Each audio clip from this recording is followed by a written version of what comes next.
Number 15. At first glance, I Feel Fantastic looks like a low-budget music video. It features a humanoid figure in a static pose, singing a repetitive line in a flat, computerized voice. The video is mostly made up of this android-like character, standing in various outfits and locations, delivering the same phrase over and over again. But the internet didn't see it as just strange. It saw it as a mystery waiting to be solved. Uploaded in the early days of YouTube, this unsettling performance caught attention because of its uncanny feel. There was no information about the creator, the channel had very little activity, and the robot's stiff gestures, strange clothes, and unsettling audio created an eerie atmosphere that made people wonder if there was more beneath the surface. Online forums started pulling the video apart. Some viewers noticed sudden cuts to outdoor shots. These were only a few seconds long, but they showed a quiet backyard, a forest, and even what looked like a piece of disturbed ground. That raised questions. Was it just filler, or was it a clue? Others tried decoding the robot's speech patterns. Her voice didn't change, but her tone almost seemed to shift depending on the outfit she wore or the background behind her. Users began comparing the video frame by frame, hoping for a hidden message. Eventually, internet sleuths traced the video back to an experimental art project. The humanoid figure, named Tara, was a part of an audio-visual study by a developer interested in voice synthesis and uncanny performance. The backyard shots were filmed at the creator's home, and the forest scenes were reportedly meant to symbolize isolation in synthetic life. Still, some viewers weren't convinced. They believed the real answer had been buried and replaced with a public explanation after the video got too much attention. That theory led to even more speculation, but no solid proof ever surfaced. Regardless of its origin, the mystery around I Feel Fantastic inspired thousands of people to search deeper. It showed how something as simple as a strange video could spark an entire digital investigation, and how the internet could come together to solve something that once felt unsolvable. Number 14. It begins with a man sitting alone at a table. He's eating from a bowl, sobbing. Two masked figures in black stand beside him. They don't move much, but their presence is overwhelming. One gently touches the man's shoulder. The other nods slowly. It's silent except for the man's crying. The video is called Blank Room Soup. It showed up online with no warning, no credits, and no explanation. The masks were haunting, oversized heads with blank eyes and childlike features. They looked handmade. The man seemed distressed, like he wasn't just acting. Naturally, people on the internet wanted answers. Theories spread quickly. Some believed it was a real hostage situation. Others said it was an art project gone wrong. The man's expression, the setting, and the strange characters created something that felt too real. It didn't follow a script. It felt like a captured moment of something personal and terrifying. Then, some viewers recognized the masked figures. They matched characters from a performance art group called Ray Ray, created by artist Raymond S. Percy. The costumes had been used before, on stage, in videos, and at live events, but no one could explain why they were in this video or who the man was. Later, rumors spread that the footage had been stolen from Percy and edited out of context. Supposedly, the people who took it sent the clip to others anonymously. Percy never publicly confirmed or denied it, but when asked, he called the video unofficial and refused to say more. This only added to the mystery. Was the man an actor? Was this staged? Why did Percy stay silent? Online communities kept digging. They analyzed every frame. They studied the man's hand gestures, the lighting, even the bowl itself. Some thought the soup held something symbolic. Others pointed out that the room's white walls and shadows made it feel like a dream or a memory. In the end, no one could fully confirm the story behind the footage, but most agree it was a blend of art, fear, and interpretation. It wasn't what it first seemed, but that didn't make it less disturbing. What made Blank Room Soup different was how real it felt, even when it likely wasn't.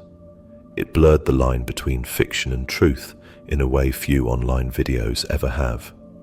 That's what gave it its lasting power and why it still haunts viewers today.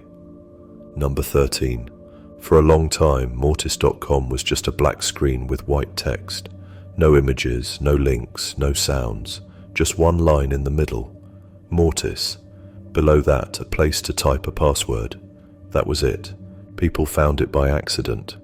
Some stumbled on it through older forums. Others were sent there by friends who claimed it led to something secret. The website looked basic, but something about it felt wrong, like it wasn't meant to be seen. Curious visitors tried to guess the password. Some entered random phrases. Others thought the answer had to do with mythology or secret codes.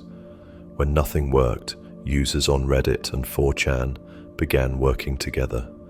They posted screenshots, dug through the website's domain history, and searched for other sites with the same format.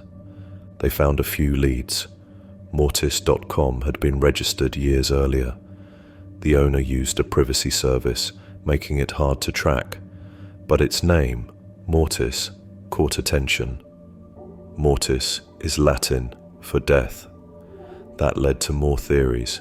Some said it was part of a hidden organization. Others believed it was a puzzle or test, like Cicada 3301. A few were convinced it was connected to darker web activities, though no proof ever confirmed that. One user eventually broke through the password wall. They claimed it revealed pages filled with strange entries, journal-like notes that didn't make much sense. Words repeated, sentences broke apart. Some sections were written in other languages. There were no names or dates, just what seemed like fragments of thoughts. These discoveries were never officially confirmed. Screenshots surfaced, but people doubted them. The site went offline soon after. Some believed the owner saw the growing attention and took it down. Others thought the mystery was solved and the purpose had been fulfilled.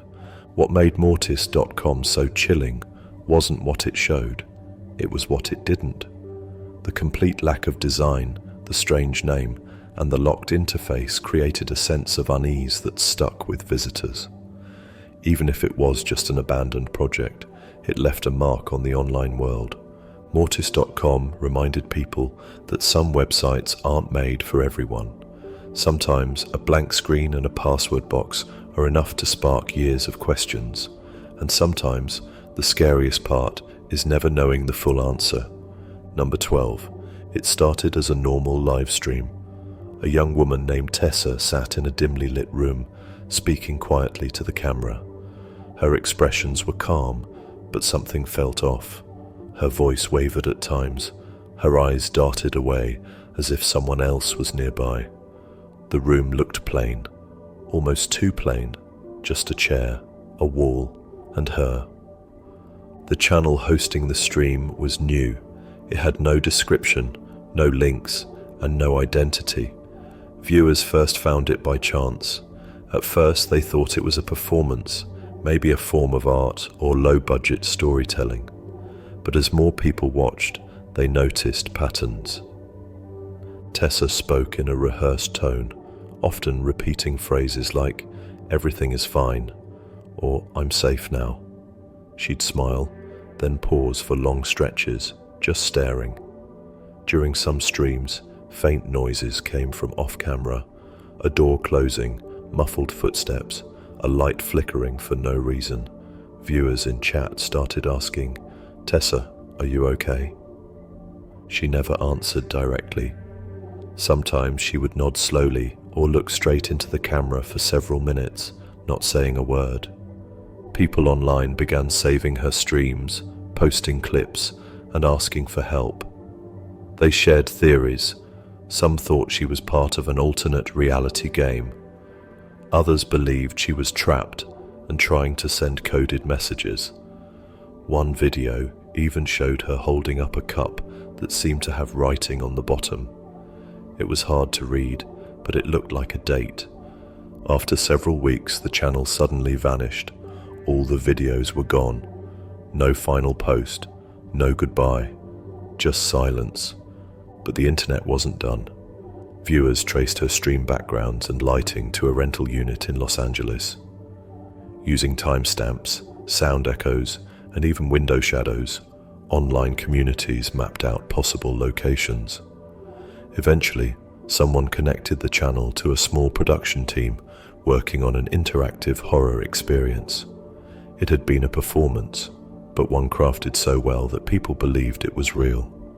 Still, not everyone was convinced. Some believe parts of it weren't scripted.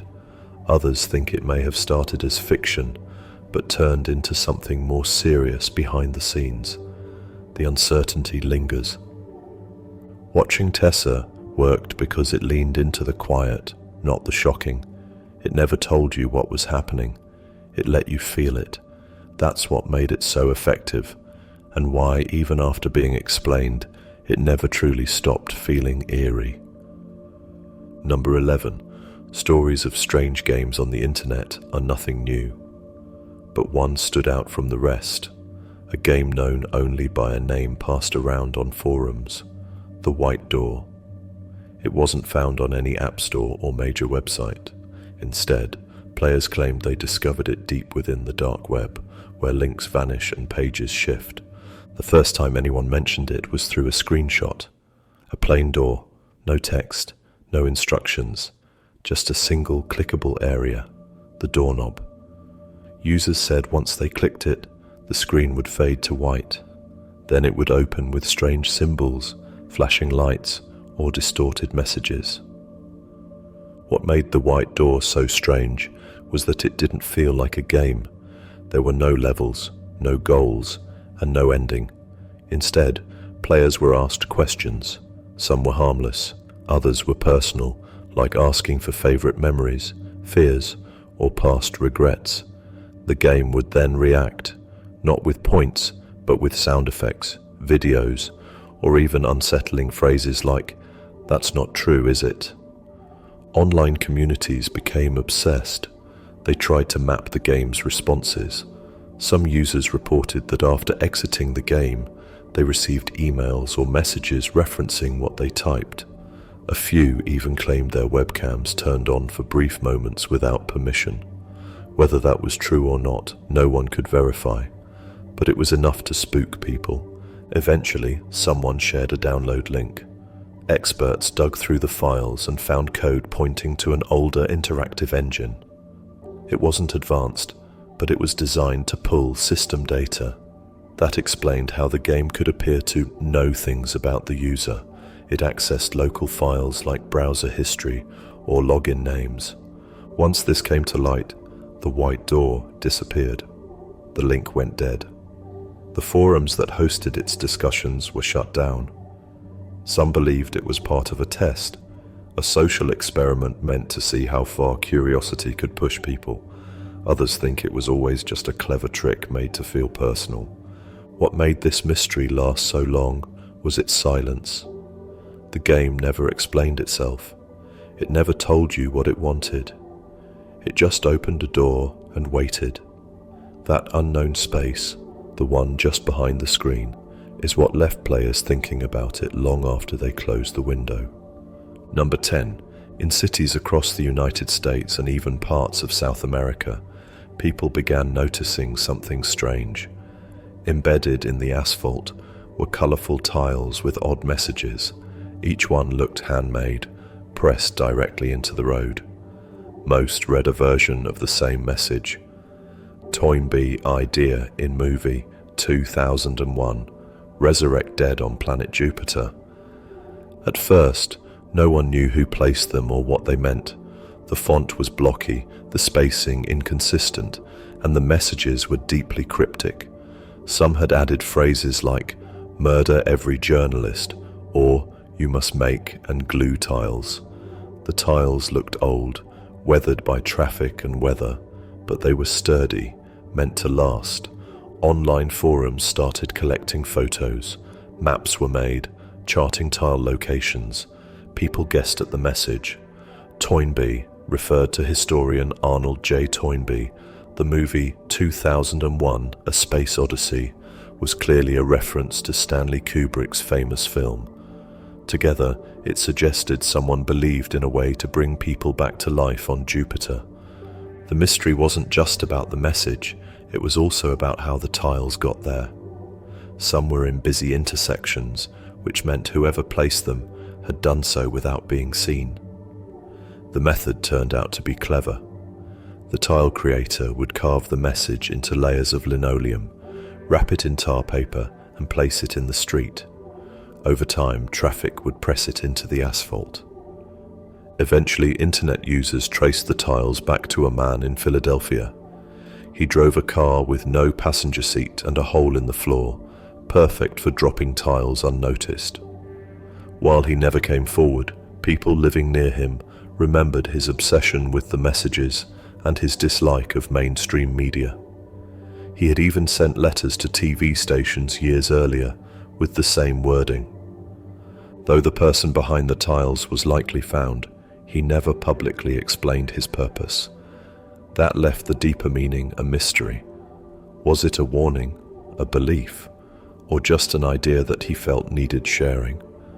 The Toynbee tiles lasted decades, with new ones appearing even after their likely creator stopped.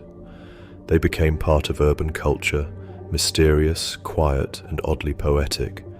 And while they may seem like just odd street art, they sparked global discussion, deep theory, and collaboration from people who had never met, proving again how the internet can bring curious minds together to solve the unexplained. Number 9. In 1996, a series of posts appeared on early internet forums like Usenet. These weren't regular messages, they were long strings of seemingly random words, strange phrases that didn't form complete thoughts. One of the most famous carried the subject line, Markovian Parallax denigrate. The post itself was full of nonsense. Words like mirthful, glacier, cloven, and malformed were scattered with no pattern. There was no punctuation, no sender name that led to a real person, just text that looked like someone had typed into a generator and pressed send. At the time, it didn't draw much attention, but years later, internet users rediscovered the posts. What were they? Who made them? Why was the phrase Markovian Parallax denigrate used more than once? People on forums and blogs dove into the mystery. Markovian seemed to point toward Markov chains, a mathematical process that can create random text based on input data. That made sense. The posts resembled computer-generated language, but why send them? And what did denigrate have to do with it? Some believed it was an experiment. Others thought it could be a bot test, a hidden code, or even a failed attempt at early spam. But the strange part was that these posts didn't lead to anything.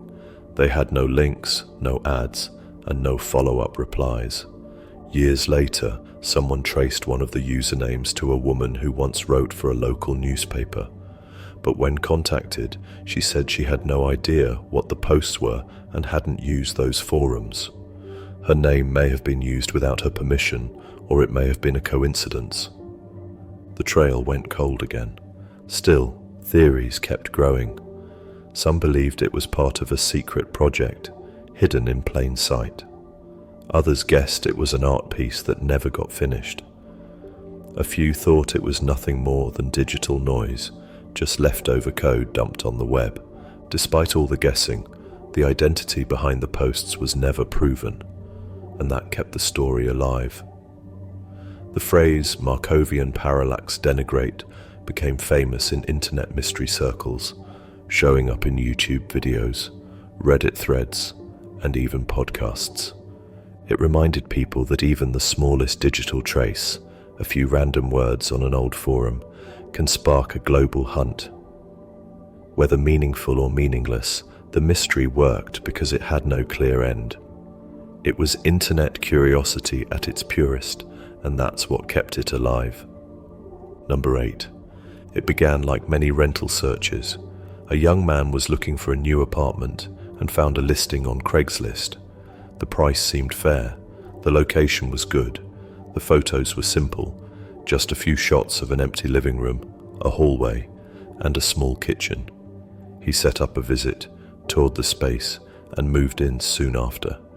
But something didn't feel right. He noticed that the walls seemed thicker in some places. There were vents where there didn't need to be any. Late at night, he thought he heard clicking sounds, like tiny shutters opening and closing. The feeling of being watched became hard to ignore, so he started checking. He tapped along the walls, looked behind furniture, and eventually found a strange panel near the hallway. When he opened it, he didn't find wires or pipes. Instead, he found small hidden cameras, some active, some already burned out. A few pointed toward the shower, others aimed directly at the bed. Disturbed, he posted photos and details online. The internet responded fast. Users identified the camera models and confirmed they were motion activated. Some even showed how they could stream to remote devices. The rental community came together and flagged the Craigslist listing, while others warned people in the area to stay alert. The apartment was part of a larger issue. As it turned out, the landlord had been using modified panels to monitor tenants. Police eventually investigated, and news reports confirmed the discovery. The cameras were placed behind walls, inside smoke detectors, and even within vents. But what made the story even creepier was how long it had been going on. The setup wasn't new. The person renting out the space had likely recorded multiple people before this tenant uncovered the truth. What made this case different was that it didn't begin with the news. It began with a single online post. Without the internet, it may have been dismissed or overlooked. But shared images, quick responses, and digital teamwork turned it into a solved mystery and a public warning. The apartment camera case showed how digital sleuthing could uncover real-world dangers. It wasn't just a ghost story or a puzzle.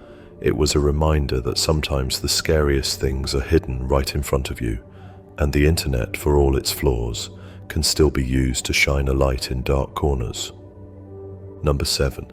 Local 58 looks like an old public access channel. Its videos feel like they're from another time, grainy, low resolution, and full of strange messages. At first glance, the clips seem like harmless emergency broadcasts or outdated test signals, but something about them is deeply unsettling. The channel began uploading without much explanation. Its videos had titles like "You are on the fastest available route" and "Contingency." One featured a weather update that slowly shifted into a warning: "Do not look at the moon." Another showed a flag-raising ceremony that ended with a shadow crossing the sun, followed by silence. Each video used an old-style format, static overlays, soft music, and calm voiceovers. But the content grew darker.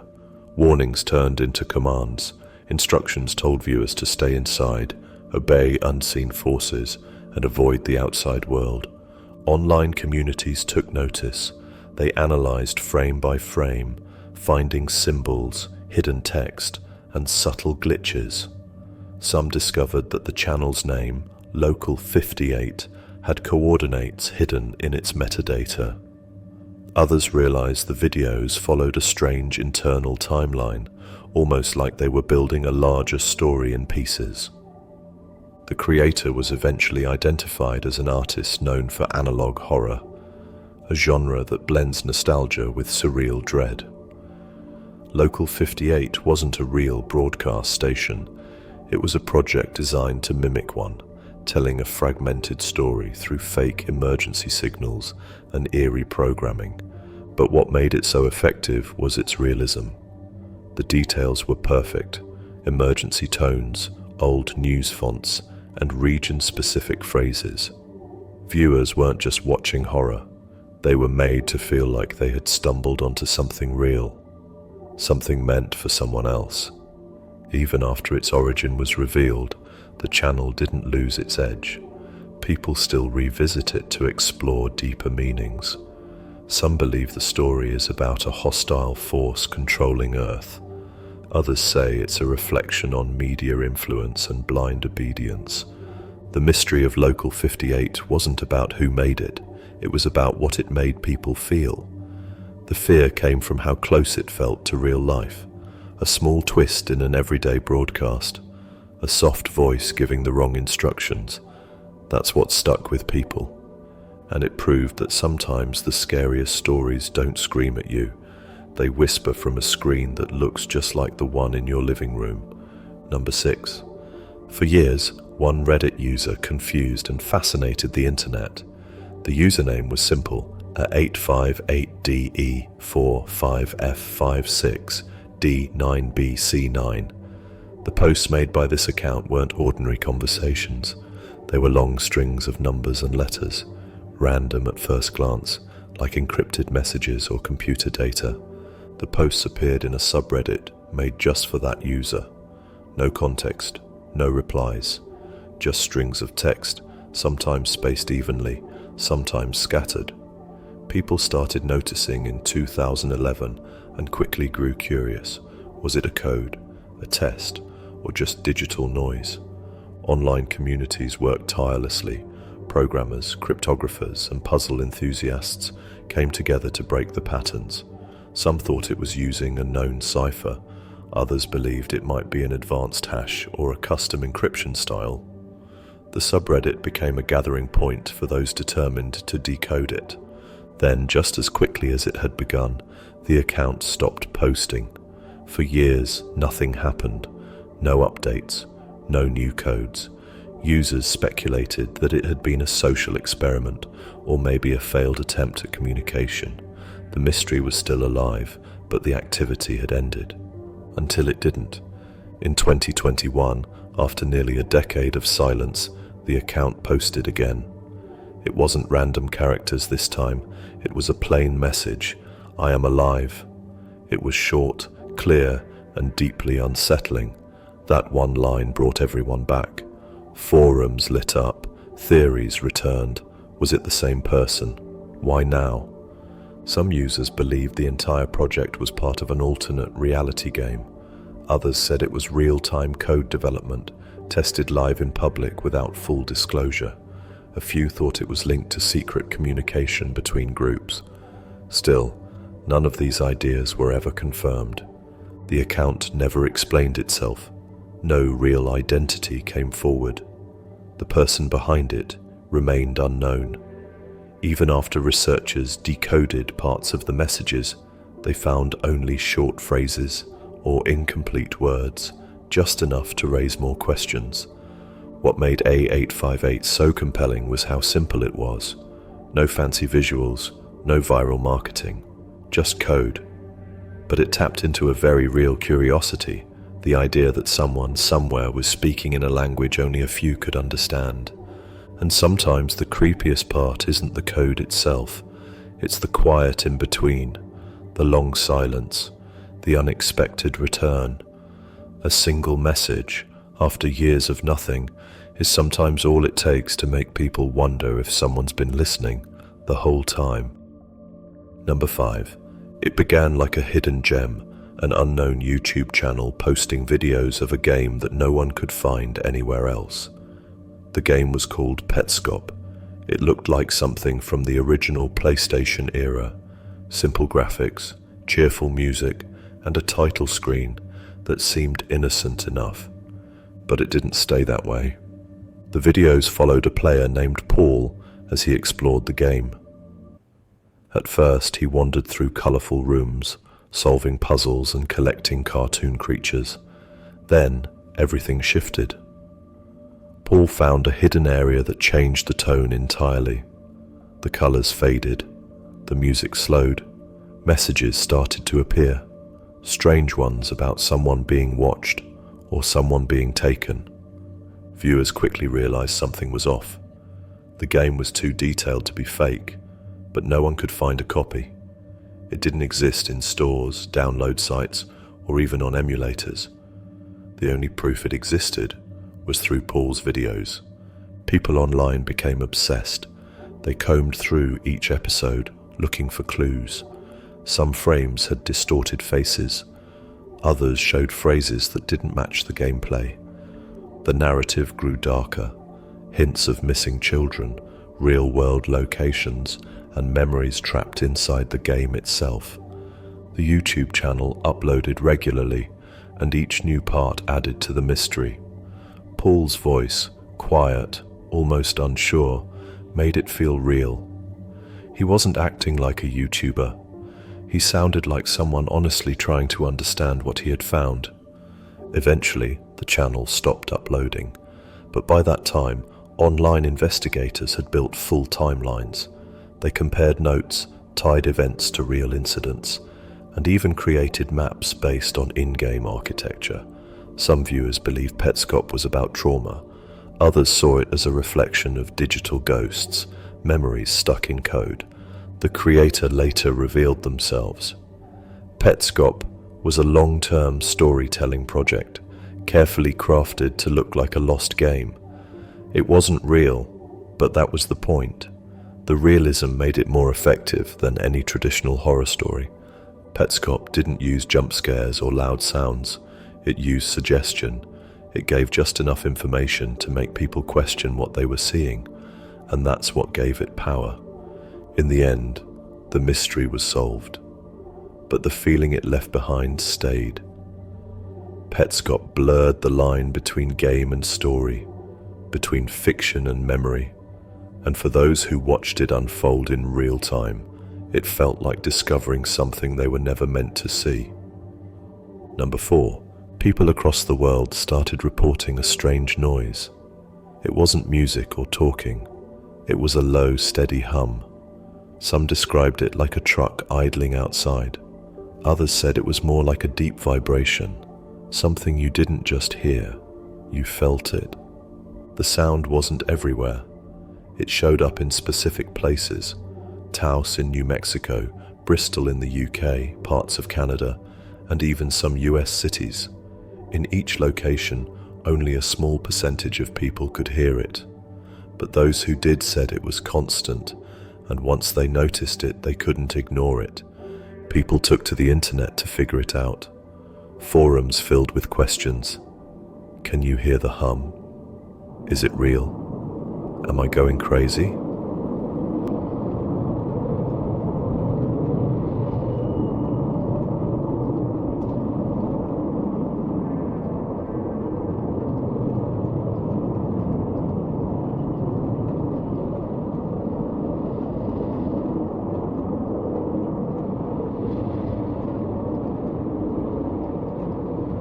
A few believed it was something deeper, something the Earth itself was doing. The most extreme ideas tied it to mind control, government testing, or signals from deep space. But there was no solid evidence. Audio experts tried capturing the hum but rarely succeeded. Environmental scientists ran tests and found no single cause. Even local governments investigated, but often came up empty.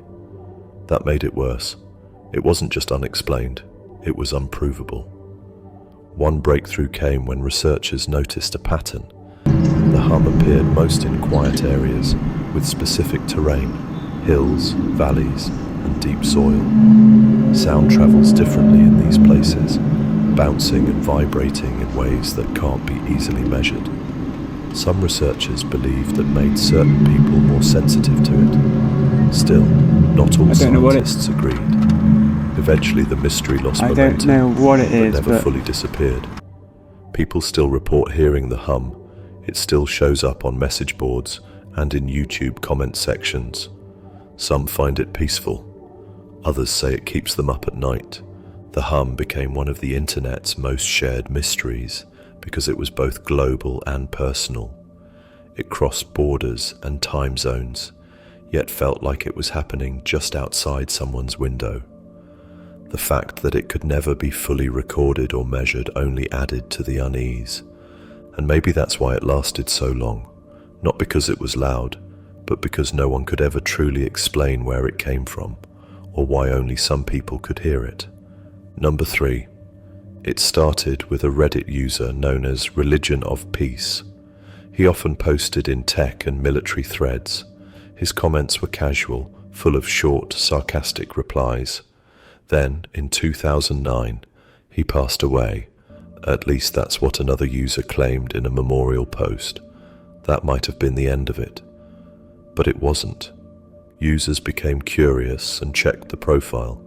They found a link in the bio, lakecityquietpills.com. The phrase was strange. It didn't sound like a real business or a personal blog. The site was simple, mostly hosting old images, but something odd stood out. Hidden in the page's code was text, job postings. These weren't ordinary jobs. They mentioned terms like discreet delivery, escort services, high-value package recovery, and no contact return. The tone was cold, like something out of a spy novel. Some believed the site was connected to private security contracts. Others thought it might be linked to something more serious. Then, things escalated.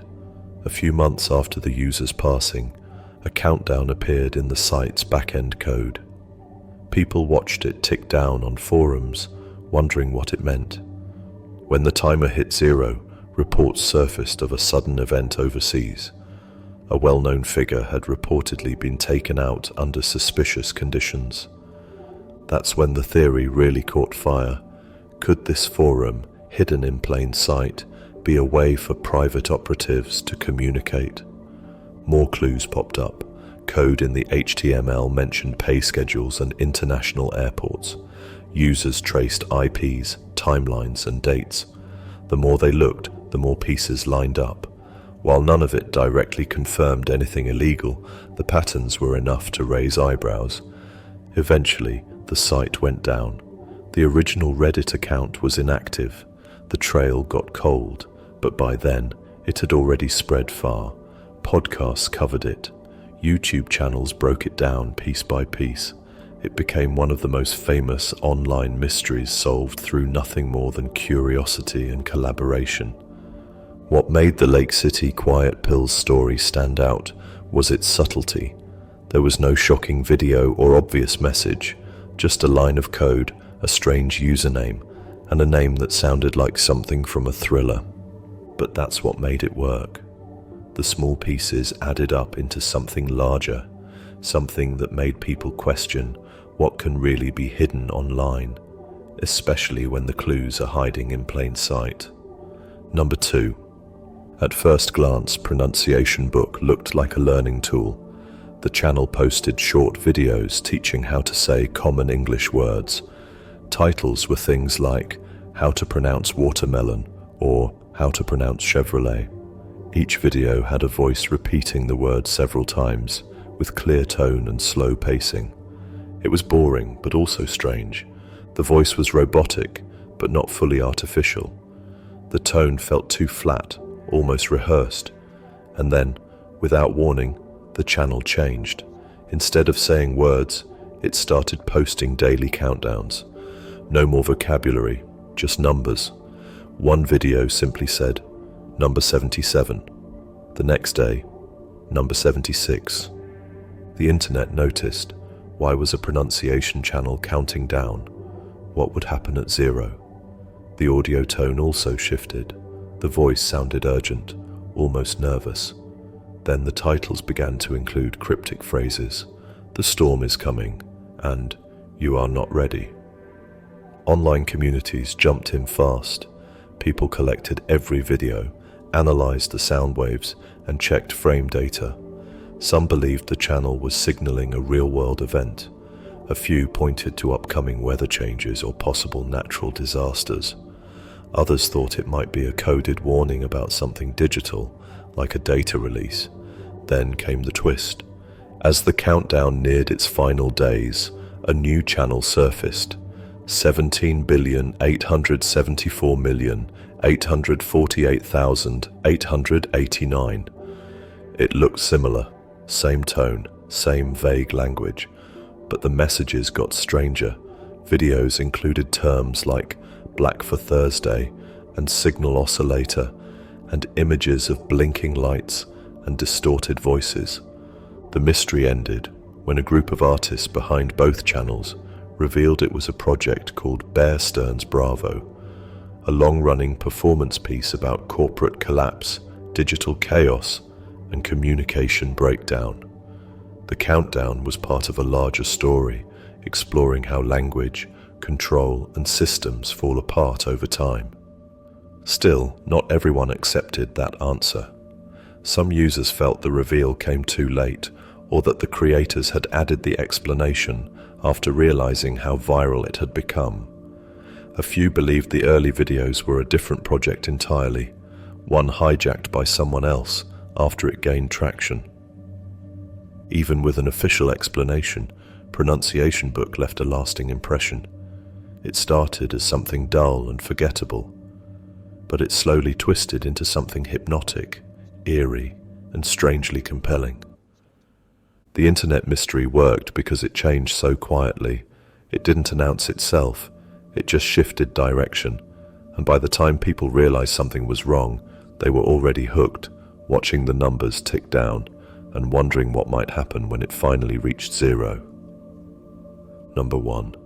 It began when a homeowner found something strange behind a wall during renovations. Tucked between wooden studs was a small box wrapped in plastic.